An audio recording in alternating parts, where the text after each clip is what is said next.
Fala pessoal, muito boa noite aí para todos vocês que estão presentes aqui na nossa aula, a primeira nossa introdução ao nosso Formação Investidor em Foco, aonde nós vamos trabalhar nesta noite com sistemas cambiais.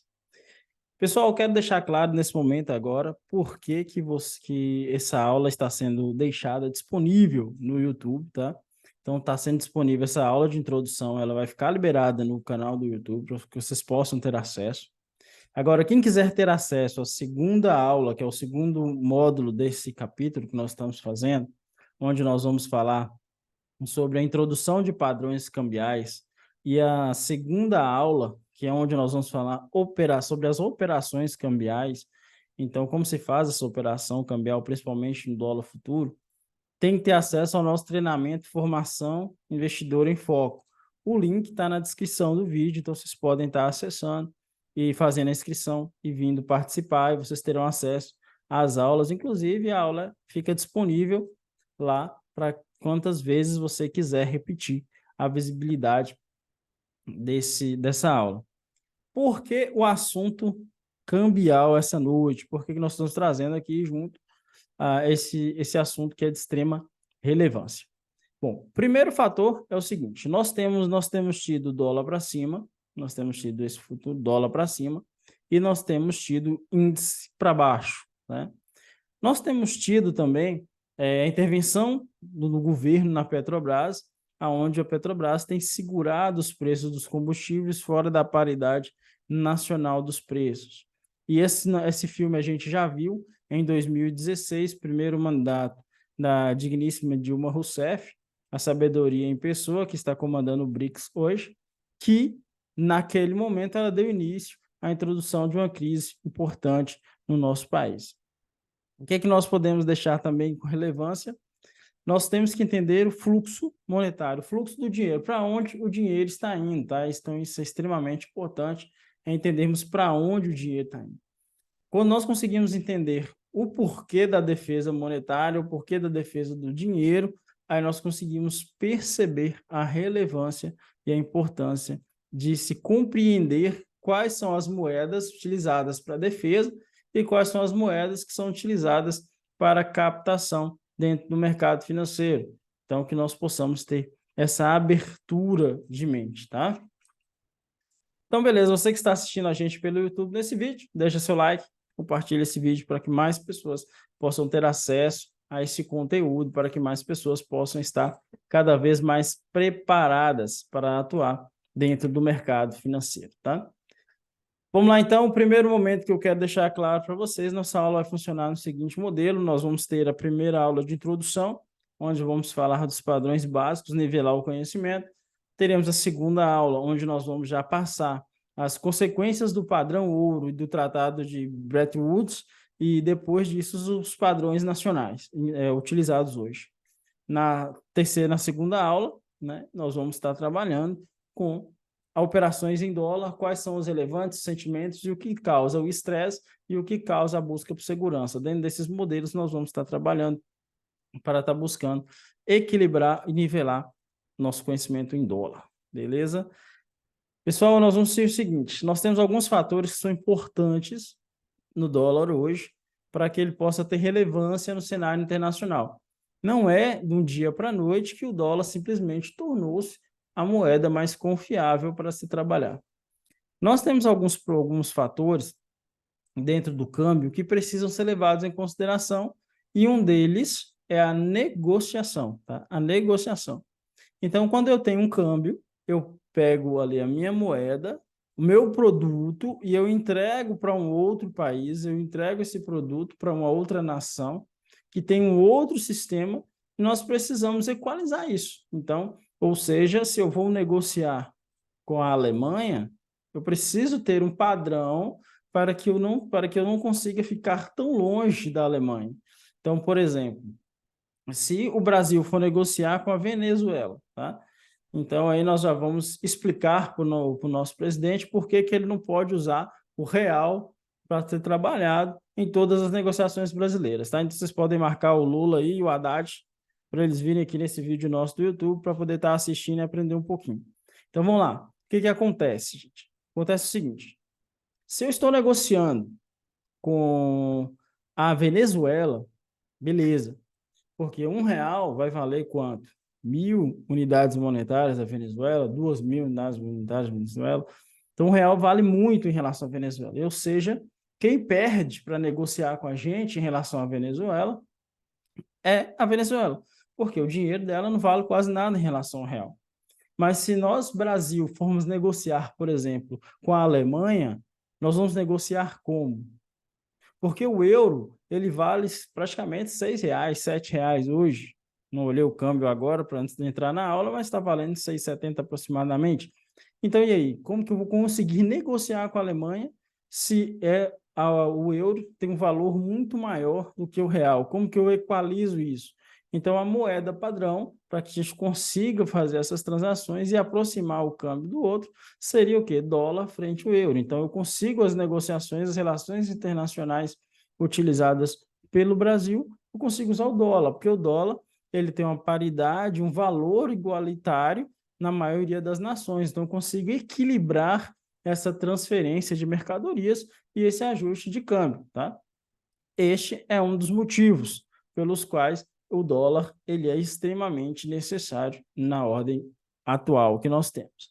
Não que não venha a ser mudada, mas a hoje é uma ordem mais segura de pagamentos que nós temos, tá? Beleza, então vamos lá. Dentro da nossa confiança, dentro de outro fator importante, o câmbio ele é ressaltado pela confiança no sistema governamental, tá? Então, o sistema do governo ele vai passar uma segurança. E essa segurança, por exemplo, nós temos nos Estados Unidos. Ela é muito bem definida. A política ela é muito bem definida, ela tem muitas travas, ela tem baixos índices de corrupção. É uma política que traz uma estabilidade. Então, essa estabilidade também traz garantias para o câmbio. Nós vamos falar ainda na próxima aula sobre umas características interessantes que foi o padrão ouro, que foi introduzido na economia, e nós temos aí outra oportunidade, outro fator importante, que são os tipos, o Tratado de Bretton Woods e o tipo que nós estamos utilizando hoje para a transação econômica. Beleza, então nós vamos lá. Importante ressaltarmos o seguinte, tá? Nós temos a balança comercial, importações e exportações. O forte disso é a troca de mercadorias. Então, a troca de mercadorias, ela faz com que moedas alternem de lugar. Ou seja, eu entrego a mercadoria, recebo unidades monetárias. E isso faz com que dinheiro da Europa venha para o Brasil, faz com que dinheiro dos Estados Unidos venha para o Brasil, faz com que dinheiro brasileiro vá para a Europa, dinheiro brasileiro vá para a China. Então, eu começo a fazer essa transação. E a igualdade entre as razões das moedas é que foram os grandes dificultadores da economia há muitos anos, e é isso que os países tentam equilibrar. Então, para você que está operando dólar futuro na Bolsa de Valores, você está operando índice futuro, você saiba que você está operando ali o spread, vamos dizer assim, os juros sobre transações econômicas. Então, a especulação utilizada em cima desses fatores são exatamente aquela diferença, aquela divergência que nós conseguimos ter em relação à troca de mercadorias e, posteriormente, às unidades monetárias que são diversificadas. Então, 3 fatores, vocês podem anotar aí, tá? 3 fatores são extremamente importantes para o sistema financeiro, porque esse sistema financeiro, com esses 3 fatores em dia, ou eles aproximam ou eles afastam os investidores de uma nação. Os fatores principais, eu vou dividir a tela aqui com vocês para poder estar apresentando, para vocês conseguirem acompanhar melhor, tá? E vocês conseguirem acompanhar melhor. Deixa eu ver aqui se já apresentou.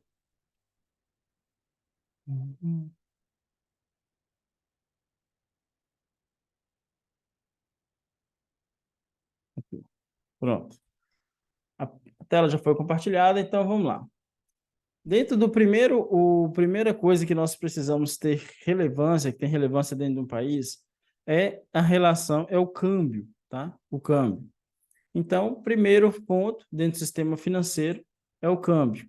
Ou seja, eu preciso ter o dinheiro aceito por aquela nação para que eu possa entregar unidades monetárias e receber produto, né? Então, o sistema financeiro ele vai preocupar com o câmbio, porque o câmbio ele vai estar diretamente ligado à questão da balança comercial, à questão das transações financeiras, à questão de reservas financeiras e ao equilíbrio das forças econômicas. Então, o câmbio é uma das portas de entrada que o sistema financeiro tem total vigilância. Outra coisa importante é a natureza de reserva. O que é isso? Assegurar o lastro da moeda. Então, o que acontece? Quando eu vou fazer uma transação, uma negociação financeira, eu quero ter certeza, eu preciso ter essa certeza de que a minha moeda tem condições de pagar aquele compromisso, tem condições de honrar aquele compromisso. Então, o sistema financeiro nacional, ele vem se preocupando justamente em ter esta reserva.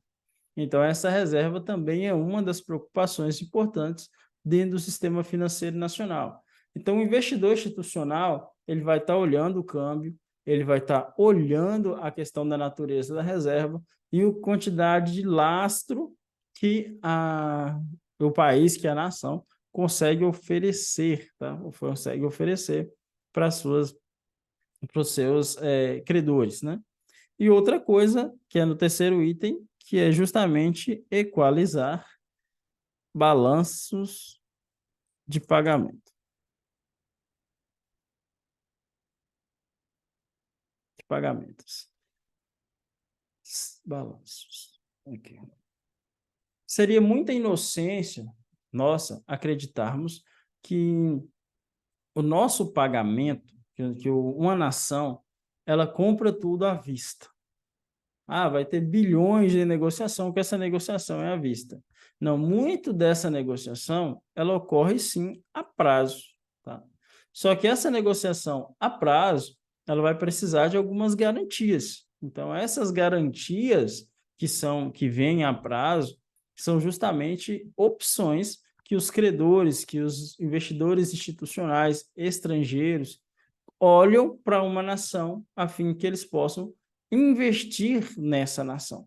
Se eles puderem investir nessa nação, ótimo. Se eles não puderem investir nessa nação, se a nação não tiver condições de honrar compromissos, então fica mais difícil deles acreditarem que é bom fazer negócio com aquele país ou não. Dentro desse sistema aqui, entra o regime cambial e entram aí as agências de rating, né? O que são as agências de rating? As agências de rating, as agências de rating, elas são aquelas agências que colocam o risco, tá bom? O risco dessas agências, elas fazem da seguinte forma: elas vão colocar se aquela nação, ou aquele banco, ou aquela instituição é arriscado ou não fazer negócio com ela. Existem alguns fundos internacionais que eles são obrigados a aportar o seu capital em nações que tenham, por exemplo, o rating de AA. Então, quando uma nação é rebaixada por uma agência de rating, acontece que muitos fundos precisam encerrar as suas operações e abrir essas operações em outros países que tragam para eles essa condição de avaliação de risco, tá? Por que eu estou falando isso? Porque nós tivemos a HIT, né? A HIT falando em redução do rating de vários bancos nos Estados Unidos. Isso é notícia de ontem para hoje. Então, essa redução de rating pode forçar, sim, a movimentação do dinheiro entre nações. Então, por isso a classificação de risco se torna tão importância, tá? Nós temos aí o balanço de pagamentos e balança comercial, que seriam a mesma coisa, são sim sinônimos dentro das relações cambiais. Então, nós temos aí o balanço de pagamentos, eles têm que ser realmente equilibrados. E eles não podem ser defasados, tá? Então, por exemplo, eu entreguei uma mercadoria hoje, se os balanços de pagamento forem muito defasados, uma empresa pode perder bilhões por estar dividindo em 2, 3 vezes uma mercadoria, porque não está sendo equilibrado aquele fluxo monetário. Então, dentro dessas dificuldades cambiais, surgiram essas 3 necessidades que são extremamente importantes, que é controlar o câmbio, controlar a natureza das reservas e equalizar o balanço de pagamentos dentro dessa troca da balança comercial. Então, o balanço de pagamentos seria a execução da balança ali, vamos dizer, da balança comercial. A balança comercial é a relação entre importações e exportações. Essa é a balança comercial. Isso é a troca dos produtos, mas o resultante, que são os pagamentos, é o balanço de pagamentos, tá? Então, dentro dessas dificuldades, o que apareceram? Apareceu aí, nós temos um sistema cambial e nós temos um sistema de câmbio que ele pode ser fixo ou ele pode ser variável, tá? Com o sistema de câmbio fixo ou variável, aí nós temos que começar a pensar em uma coisa mais importante. Nós temos praticamente 6 regimes de balança de dólar, tá? Nós temos 6 regimes cambiais. Os regimes cambiais, eles são voltados para, vamos dizer, reger a moeda, reger as condições de pagamento dentro daquela sociedade. Então, vamos lá. O primeiro regime cambial que a gente vai aparecer, que eu vou apresentar para vocês, ele chama-se regime de livre flutuação, que é o quê? Free float, tá? Free float. É esse termo aqui que vocês vão encontrar nas notícias. Free float. Então, são regimes de livre flutuação. O que é isso? O valor do câmbio ele é determinado livremente pelo mercado. Ou seja, uma nação pode ter o seu câmbio totalmente desvalorizado ou valorizado de acordo com alguns itens que são importantes, que são avaliados pelo mercado, itens que nós vamos apresentar na aula 2, que é o que valoriza e o que desvaloriza o câmbio. Então, vai estar essa apresentação dessas colunas estará na aula 1 desse módulo de dólar, que vai ser liberado aí exclusivamente para os assinantes do treinamento Formação Investidor em Foco, tá? Então, se você não está inscrito ainda, vai no link abaixo desse vídeo e se inscreva, porque será exclusivo para quem está no treinamento. Bom, numa experiência recente, nós temos que uma flutuação pura de câmbio, nós temos geralmente o quê? Nos Estados Unidos, Alemanha e Suíça, né? Que estão próximos, eles não conseguem ter essa flutuação, vamos dizer, pura ainda. Então, infelizmente, ainda não temos essa flutuação pura, mas temos já alguns países, economias de primeiro mundo, que se aproximam dessa capacidade de deixar o seu câmbio flutuar de acordo com aquilo que o mercado exige. Então, quando você tem um câmbio nessa possibilidade, significa que os seus outros itens relacionados à economia estão fortes o suficiente para que você não seja altamente impactado por nenhuma nação. Por exemplo, vamos pegar aqui a Venezuela, que tem sofrido bastante, se ela deixar uma flutuação livre no câmbio, apesar que o câmbio dela vale muito pouco, mas a flutuação totalmente livre ela vai a zero de acordo com a negociação, principalmente se for frente a uma nação ou alguma empresa ligada aos Estados Unidos que vem com seu tratamento em dólar. O segundo regime cambial que nós temos é a flutuação administrada. O que é a flutuação administrada? Que é conhecida como a dirty float, tá? A dirty float, ela é o quê? Ela é uma intervenção esporádica do banco na taxa de câmbio, tá? Então, essa intervenção acontece quando nós temos padrões que vêm de forma agressiva levar o câmbio a uma região perigosa de alta valorização ou alta desvalorização. Então, nós temos essa flutuação administrada. Como exemplo desse tipo de regime, nós temos o Canadá e a Austrália, né? De acordo com alguns economistas, nós temos que o México, ele adotou após a crise de 94, 95, um sistema muito parecido com o Dirty Float, mas não chega a ser exatamente dentro dessa característica, tá? Nós temos aqui agora terceiro fator de câmbio, que é uma flutuação dentro de uma banda, tá? O que é a flutuação dentro de uma banda? Ou seja, a taxa de câmbio, ela flutua dentro de uma banda, ou seja, dentro de uma máxima e de uma mínima, e o centro é fixo. Sendo assim, aquela nação permite que o câmbio dela varie X% para cima ou X% para baixo, desde que elas mantenham a paridade com o centro, tá? Com o centro de valorização. Essa é a taxa de câmbio.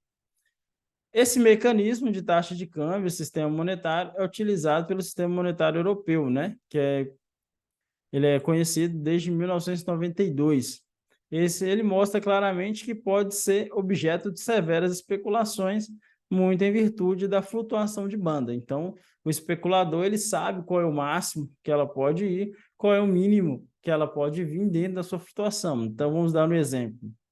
Se eu tenho que a taxa de câmbio pode flutuar do 1 até o 3 e do 0 até o -3, que é a taxa máxima de flutuação permitida pelo sistema, quando essa moeda chegar a -3, eu vou ter um alto fluxo comprador, porque o sistema não permite que ela caia mais. Então, eu posso comprar naquela região, porque ela não vai cair mais, e eu vou ter lucro com a subida. Ou, também, o contrário é verdadeiro, vender no 3 para que ela volte para o 0, que é o centro da margem. Então, dá margem para fortes especulações, dão pontos de entrada muito fortes especulativos. Então, isso também pode não ser tão vantajoso para uma nação, principalmente se for uma nação mais em desenvolvimento, tá? Esse material por escrito vem da Universidade da UNB, é um material de domínio público. Eu vou estar disponibilizando dentro do nosso grupo de WhatsApp, exclusivo também para os alunos do formação, tá? Treinamento, formação, investidor em foco, tá bom? A taxa de câmbio fixo ou mais ajustável. Que regime é esse? A taxa de câmbio nominal fixa é onde o Banco Central ele é obrigado, tá? Prestem atenção nessa palavra, ele é obrigado a manter a paridade indefinida, ou seja, os desajustamentos de paridade, valorização ou desvalorização, são instrumentos de políticos. Aí é que nós temos essa taxa de câmbio, nós temos um câmbio servindo ao presidente, servindo ali a quem está à frente. Isso é muito perigoso porque nós sabemos que economia e política, elas têm ali, vamos dizer, interesses que são muito distintos. Então, isso traz uma certa insegurança para a nação, tá? Onde nós temos exemplo disso, um sistema muito parecido, nós temos no México, que foi em 93, sistema 93, e a Tailândia, desde 97, tá? Então, vamos lá. Comitê de Moedas, ou Currency Board, tá? Currency Board. É um sistema muito rígido de taxa de câmbio, onde a autoridade monetária ela pode intervir quando houver entrada de divisas. Onde nós temos isso? Hong Kong, né? Na China. Então, nós temos aqui esse pensamento. Quando eu tenho alta entrada de capital estrangeiro, o governo, ou seja, a autoridade monetária, faz uma alta regulação e mantém a taxa de câmbio mesmo com a entrada ou saída de capital de maior valor, tá? E aí nós temos a última forma de regime cambial, que é a dolarização plena, ou full dollarization, tá? Nome genérico dado quando um país ele simplesmente abandona a sua moeda. Fala, não, a partir de hoje, a nossa moeda é o dólar. E acabou. E aí ele começa a sofrer tudo que o dólar sofre. A grande desvantagem é que quando eu tenho uma nação que não tem a capacidade de produção, administração e intervenção que os Estados Unidos possuem, ele pode sofrer mais do que os Estados Unidos com a mesma motivo, né? O motivo que nos Estados Unidos cause pouco estresse, num país menor que se dolarizou, pode causar um estresse intenso, porque ele não tem condições de suportar com a mesma força as pancadas econômicas que o sistema vem sofrendo, tá? Esse regime similar, que é o regime de dolarização plena, nós temos no Panamá, que é um exemplo para esse tipo de intervenção. Beleza, então, pessoal, aqui nós estamos nós estamos encerrando aqui nossa introdução, onde nós passamos regimes cambiais e nós passamos os motivos pelo qual nós damos importância ao câmbio, tá? Você que está assistindo essa aula, você viu que é um conteúdo mais denso, que nós estamos aqui realmente trazendo formação. Por isso, o nosso treinamento chama-se Formação Investidora em Foco. Porque o investidor precisa saber disso hoje, exatamente hoje. Primeiro, porque quando o nosso governo ele fala em retirar a Petrobras da paridade internacional de preços, eu tenho que entender em que contexto a Petrobras está trabalhando.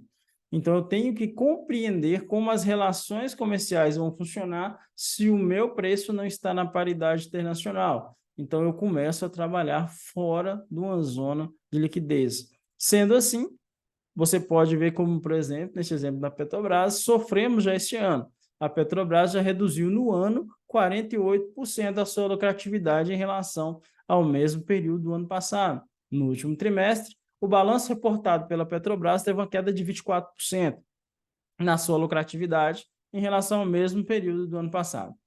Nesse formato, o presidente da Petrobras, na segunda-feira, nesse dia 14, ele anunciou que a Petrobras não tem como mais financiar o preço dos combustíveis. Então, ele teria que repassar aumentos para conseguir ter uma sobrevida na Petrobras. A preocupação é que ele falou que não vai repassar todo esse preço de uma única vez. Como ele não repassou tudo ainda, e nós já vimos um aumento substancial nas bombas de combustível, então nós sabemos que vem mais aumentos sequenciais por aí, porque a Petrobras precisa sobreviver dentro de um contexto internacional. Nós não estamos presos em uma gaiola e não podemos impedir que os fenômenos econômicos dos sistemas aconteçam de forma, vamos dizer, natural dentro do nosso mercado. Outro fator importante, dólar tem subido. Então, quem tem acompanhado nosso panorama de mercado, viu como nós traçamos a alta do dólar antes dela explodir. E por que ela explodiu? Então, se você quer entender por que o dólar tem explodido, acompanhe nosso panorama de mercado, que sai todos os dias às 8h30 da manhã no nosso canal do YouTube. Pessoal, vamos estar encerrando então a introdução ao nosso material. Forte abraço para você que tem nos acompanhado, para você que está vendo essa aula no YouTube. E nós vamos para a segunda aula do nosso treinamento. Lembrando vocês que o único ativo que não desvaloriza é o conhecimento. Forte abraço, vejo vocês na aula 1 do nosso módulo sobre o dólar.